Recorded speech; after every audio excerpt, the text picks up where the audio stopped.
আসসালামু আলাইকুম রহমতুল্লাহ। বাইকার্স ভাই বেড়াদার কেমন আছেন সকলে? আশা করি সকলেই ভালো আছেন। এই বাইকটা আমাদের মাস্টার সার্ভিস চলতেছে, FZ V2 বাইকটি। তা FZ V2 পুরো বাইকটি আমরা পিছনের অংশ খুলে নিছি। তাই দেখুন আপনার FZ V2-র চেসিসটা যদি আপনাদের দেখাই, দেখুন জং পড়ে কী অবস্থা হয়েছে। পুরো সম্পূর্ণ বাইকটা আর কি মাস্টার সার্ভিস করব। এখন বেশিরভাগ বাইকই দেখা যাচ্ছে এরকম জং করতেছে। তা রঙের কোয়ালিটিটা আমার মনে হয় ভালো করলে, কিংবা আপনার যে মেটাল যেগুলো আছে এগুলো আগের মতো ভালো পাচ্ছি না। তা আশা করি ভালো কিছু আমরা সামনের দিক দিয়ে পাবো। তা এটার ব্যাক সিরিজটা খুলছি, ব্যাক সিরিজটা দেখুন বুশটা আপনার কী অবস্থা হয়েছে।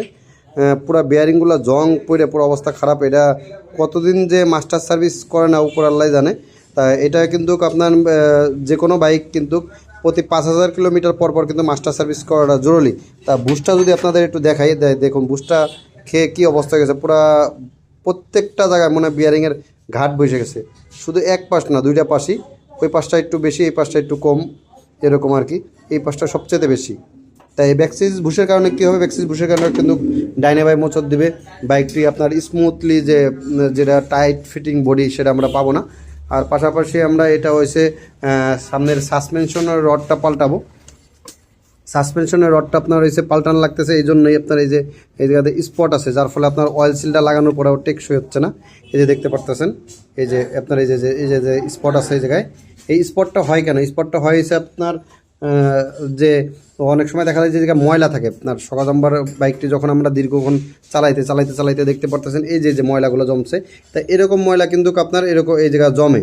তো জমার পরে আস্তে আস্তে ঘষা লেগে ক্ষয় হইতে এরকম আপনার স্পটগুলো পড়ে। আবার অনেক সময় দেখা যায় যে বাড়ির দাগ ফেলায়। অনেক মেকানিক্স ভাই বেড়াদার আছে যেটা পুরো সাসপেনশনটা খুলে নেয় না খোলার কারণে কী করে, ডাইরেক্ট বাড়ি দিয়ে অল্প সময়ের ভিতরে অয়েল সিলটা চার দিয়ে বাইর করতে চায়। সে ফলে কী হয়, বাড়িটা স্পটটা আপনার এই সকা জাম্বারের ভিতরে লাগার ফলে আমাদের রডটা কিন্তু বাদ হয়ে যায়। এক সেট রডের দাম প্রায় 6000 টাকার মতো। তো 6000 টাকা কিন্তু আমাদের পুরাই বাস। তাই এই জন্য আমরা এই রডটা আপনার মেকানিক্স ভাই ব্রাদার যারা আছে একটু কেয়ারফুল হয়ে অয়েল সিলটা পরিবর্তন করব। লাগলে আপনার একটু সময় বেশি লাগুক, তাও আপনারা কোনো বাইকার্স ভাই ব্রাদারের ক্ষতি করবেন না আশা করি।